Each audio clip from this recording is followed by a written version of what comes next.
Halo, assalamualaikum warahmatullahi wabarakatuh. Di video kali ini, admin kembali berbagi informasi terkait penyelesaian tenaga honorer. Nah, dengan melihat judul video, teman-teman jangan langsung down ya. Silahkan dilihat informasi selengkapnya. Namun sebelum itu, admin selalu berpesan di awal video, silahkan disimak dengan baik, jangan di skip agar tidak salah dalam memahami informasi yang admin sampaikan melalui video ini. Oke teman-teman ya, dan jika ada suara-suara berisik mohon diabaikan saja.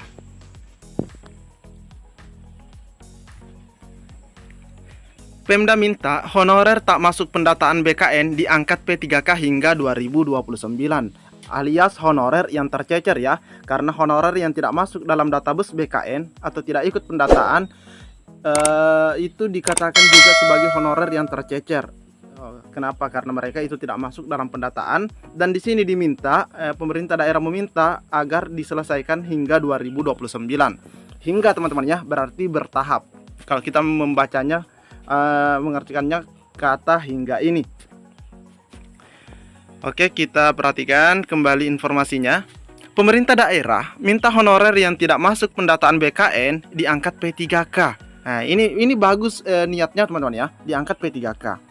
Pengangkatan P3K ini dilakukan bertahap hingga 2029. Artinya mulai dari tahun 2024, 2025, 2026, 2027 dan seterusnya. Ya, teman-teman ya. Karena mungkin usulan ini muncul dari Pemda karena dia ketahui bahwa per Desember 2024 itu honorer harus selesai. Dan jikapun ada yang tidak diselesaikan, nah ini yang belum diketahui nasibnya seperti apa. Mungkin karena hal itu sehingga Pemda meminta agar honorer tetap ada namun diselesaikan bertahap hingga 2029. Teman-teman ya, karena kasihan juga. Nah, di sini Kepala Badan Kepegawaian dan Pengembangan Sumber Daya Manusia Kabupaten Kudus, Putut Winarno menyampaikan untuk menuntaskan masalah honorer harus ada regulasi baru yang memberikan rentang waktu. Nah, kenapa dikatakan regulasi baru? Karena regulasi yang penyelesaian honorer terbaru itu menyatakan Desember teman-teman ya, ada di Undang-Undang Nomor 20 Tahun 2023 di pasal 66. Makanya di sini Pak Winarno mengatakan adanya regulasi baru atau aturan baru yang pengangkatan P3K-nya secara bertahap. Nah, selain itu, pemerintah jangan hanya fokus pada pengangkatan P3K dari honorer yang masuk database. Admin yakin teman-teman yang lagi menonton video ini, baik yang masuk database atau tidak, apalagi tidak ya, pasti setuju dengan pernyataan ini. Jangan cuma berfokus ke database saja. Hanya yang masuk pendataan BKN saja diakomodasi. Yang tidak masuk database harus diberikan ruang juga. Nah, benar teman-teman ya. Putut Winarno menegaskan komitmen pemerintah Kabupaten Kudus. Nah, ini ada komitmen dari pemerintah Kabupaten Kudus untuk menyelesaikan honorer secara bertahap karena disesuaikan dengan kekuatan anggaran dengan catatan tidak ada rekrutmen honorer baru lagi. Nah, ini sudah sudah ada yang akan memulai ya, yaitu pemerintah Kabupaten Kudus. Semoga Pemda lain juga bisa seperti itu. Pak Bupati sudah mengarahkan agar pengangkatan P3K dari honorer ini bisa bertahap. Bisa bertahap sampai 5 tahun ke depan. Berarti dari 2024, 2029 teman-teman ya. Selama itu jangan mengangkat honorer baru lagi. Nah, Putut mengatakan sikap tegas pemerintah sangat penting untuk mencegah perekrutan honorer baru. Tanpa sanksi tegas, Pemda akan semaunya merekrut honorer lagi. Sanksi model apa yang dimaksud Putut, yaitu kategori pelanggaran berat. Dengan sanksi berat, dia yakin Pemda tidak akan berani merekrut tenaga non-ASN baru lagi atau honorer baru lagi teman-teman ya. Jadi harus diberikan sanksi supaya Pemda tersebut tidak jika merekrut diberikan sanksi. Kami prinsipnya ingin menyelesaikan honorer yang masuk database BKN maupun tidak secara bertahap hingga 2025 dengan skema paruh waktu maupun penuh waktu. Nah, ini prinsipnya katanya. Lebih lanjut dikatakan sebenarnya banyak honorer yang berharap ada mekanisme P3K paruh waktu.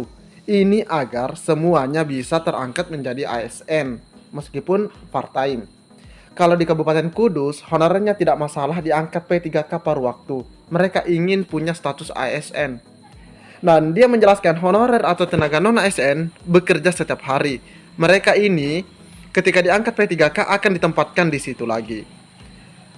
Jadi ujarnya cuma statusnya diganti saja menjadi ASN. Mereka hanya ingin bekerja di tempat asalnya dan tidak diberhentikan. Tapi gajinya juga harus ini teman-teman ya. Hasil pendataan BKN tahun 2022 yang lalu menunjukkan honorer atau tenaga non-ASN sebanyak 3.195. Dari jumlah tersebut yang sudah menjadi ASN P3K 569 dan sisanya 2.626. Honor K2 ada 101, diterima baru 18, sisanya masih ada 83. Jadi total yang tersisa ada 2,7. 2.709. 2.626 ditambah 83 terdiri dari guru 642 orang dan tenaga teknis 19 orang. Tenaga kesehatan ya 19 orang, tenaga teknis 2048 orang, teman-teman. Nah, tenaga teknis ini lulusan SMA ke bawah, berarti SMP SD begitu ya. Ada 1.308, D2 ke atas ada 740. Ini D2 sampai S1, S2 bahkan mungkin kalau ada ya. Terus Putut Winarno mengatakan, pemerintah Kabupaten Kudus sudah mengirimkan usulan perincian formasi ASN 2024 untuk teknis yang bisa diisi oleh kualifikasi pendidikan SD sederajat, SMP atau SMP, SMA sederajat sebanyak 144 formasi yang tersebar pada instansi pemerintah Kabupaten Kudus. Nah, ini teman-teman dari PMK Kudus. Nah, ini sudah ada lagi bocoran terkait kualifikasi yang yang akan diterima ya, yang akan mengisi nantinya untuk tenaga teknis, dan ini jumlahnya ada 144 formasi. Jadi yang masih harus diselesaikan pemerintah Kabupaten Kudus masih sekitar 2000-an. Salah satu solusinya dengan P3K paruh waktu jika regulasinya sudah ada. Nah, ini juga kalau memang dalam PP manajemen ASN ada P3K paruh waktu, maka itu juga akan direkrut di pemerintah Kabupaten Kudus. Nah, teman-teman ya, jadi intinya pemerintah Kabupaten Kudus ingin berusaha menyelesaikan non ASN ya, atau honorer baik yang ada dalam database BKN, ataupun yang tidak masuk dalam database atau tidak dalam pendataan. Seperti itu teman-teman ya. Nah, jadi dia itu berharap honorer bisa selesai secara bertahap bahkan sampai 2029.